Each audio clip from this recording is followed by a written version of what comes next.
До 2030 година, во Кина или во САД може да се отвори првата фабрика во која автомобилите ќе се произведуваат целосно без човечка работна сила. Според аналитичарите, најмалку еден производител ќе успее да постигне 100% автоматизација на склопувањето благодарение на напредната роботика и вештачката интелигенција. Се повеќе автомобилски компании веќе тестираат хуманоидни роботи во своите фабрики, особено на опасни и физички тешки работни позиции.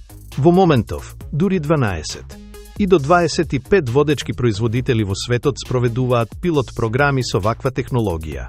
Целта е да се намалат трошоците, да се подобри квалитетот на производството и да се скрати времето за изработка на возилата. Сепак, и покрај целосната автоматизација на производствените линии, експертите нагласуваат дека луѓето и понатаму ќе имаат важна улога, особено во управување со технологијата, анализата и развојот на нови решенија.